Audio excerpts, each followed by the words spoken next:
Swastiastu. Sebentar. Saya mau bercerita tentang kelahiran. Sebab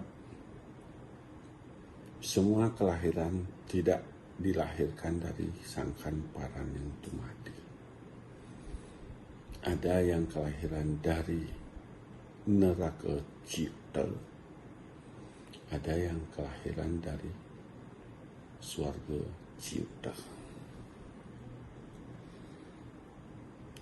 Di sini selama saya amati kelahiran berikutnya ini kebanyakan kelahirannya dari neraka cipta. Ada kelahiran dari Tegal Penangsaran, rohnya dari Wong Sama. Ada yang kelahiran dari Catuspata, rohnya itu dari Buddha Kala. Ada yang kelahiran dari Kawah, rohnya itu dari Buddha Kala. Kalau kelahirannya dari Marga 3, masih ada rohnya berupa dewa. Kalau kelahiran dari Saptapetala, Swargaloka, itu semuanya dari dewa. Kalau kelahirannya dari Sangkan Paran Tumati, berarti itu asli kelahirannya utusan dari dewa. Karena ada 11 tingkatan kesucian para dewa. 1 Sang Yang Widi, 2 Betara, 3 Dewa, 4 Ratu Gede, 5 Apsara-apsari, 6 manusia. 7 Kala, 8 Buddha, 9 Wong Samar, 10 Teriat, 11 Namo. Itu semua percikan Atman. Karena manusia ciptaan Tuhan yaitu Brahman, Atman, Akyam. Brahman yaitu Sang Yang Widi memanifestasikan Atman. Atman itu para dewa. Para Atman inilah yang memerciki ke makhluk ciptaannya. Jadi manusia, Atman dibagi 2 dalam tubuh manusia. Karena manusia diselimuti oleh kutukan dosa kelahirannya, Atman yang diperciki ke dalam tubuh manusia dibagi 2. Di dalam tubuh sang jiwa Atman, di alam sunyo sang Parama Atma. Nah inilah yang mantuk mempoyangan sang Parama Atma.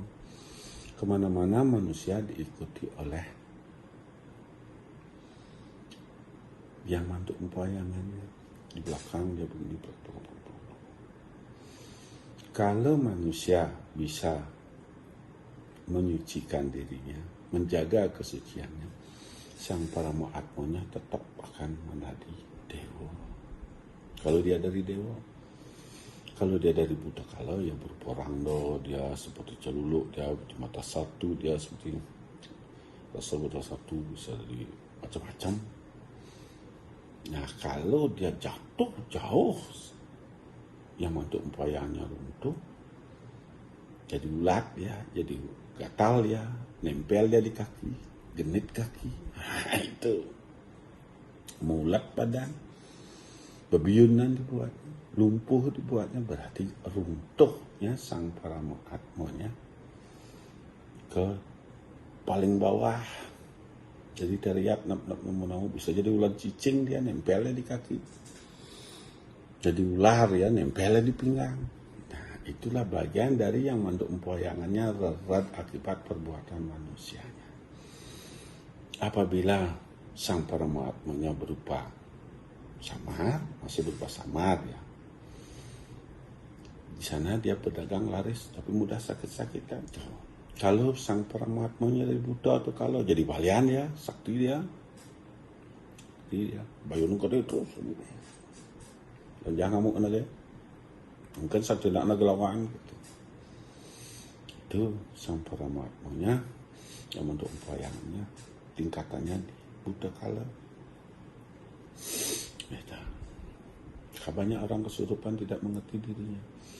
Nah, dari mana kelahiran orang yang tingkat dasar itu yang boleh bisa membentuk empoyangan tingkatan samar, tingkatan Buddha Kala, Apsara-apsari dari Ratu Gede itu bisa mantuk empoyangan. Misalnya dia terhukum di bawah, aduh nasugro tidak Ratu Buddha dalam, tidak kuat terhukum mungkin tidak unas tidak lagi kau ni de nasi dengan kemercepatan nyalin di kau bentiang untuk tiang utang di tiang sakitnya panaknya sakit nebus ya dewe nasi setelah dia lahir seperti sekarang sudah diselimuti oleh kebahagiaannya tanpa ingat apa utang kelahirannya yang harus dilaksanakan. Nah, itu bagian dari kelahiran Musa, dilupakan kelahirannya. Misalnya ada orang hamil duluan. Kalau sudah belum menikah, sudah hamil duluan, otomatis yang mantuk mempoyangan leluhurnya itu berasal dari wong samar. Apapun alasannya, kalau sudah hamil duluan berarti wong samar kelahirannya, tidak dari Sabda Petala, tidak dari Sangkan Paranang Dumadi. Bisa dari neraka Ciuta, bisa dari Kawah Candramukha, bisa dari Cetuswata. Nah, itulah bagian dari kelahiran manusia dari neraka Ciuta. Misalnya orang istrinya senang berselingkuh nanti hamil. Nah, itu juga bagian dari kelahirannya dari neraka Ciuta. Nah, disinilah banyak kelahiran dari neraka Ciuta. Begitu juga orang kelahiran dari Swarga Ciuta, perbuatannya jahat, perbuatannya buruk, otomatis jatuh. Yang mantuk mempoyangannya turun.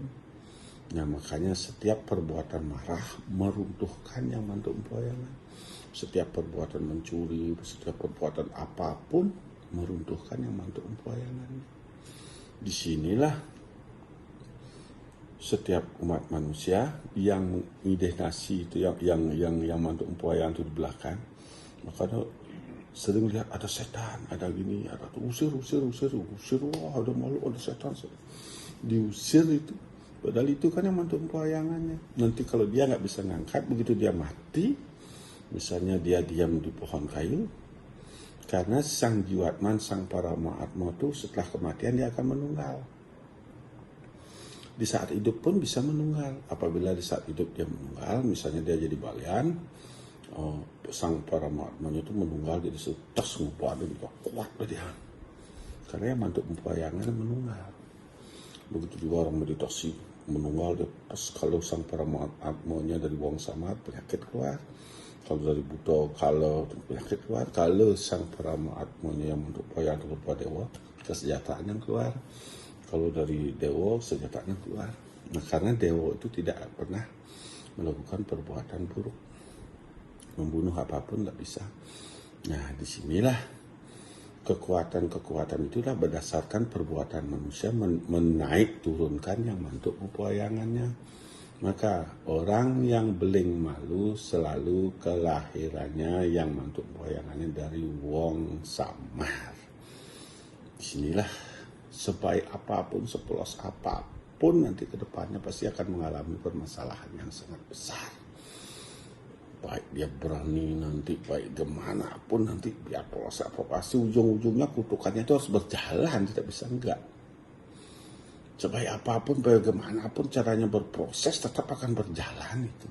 Cuma mengurangi dari perbuatan penyupatan, mengurangi parahnya, tapi masih bisa berjalan, tapi tetap berjalan kutukan itu, karena itu nggak bisa mau nggak mau harus berjalan, maka harus putus. Misal pemutusan kutukan itu paling berat.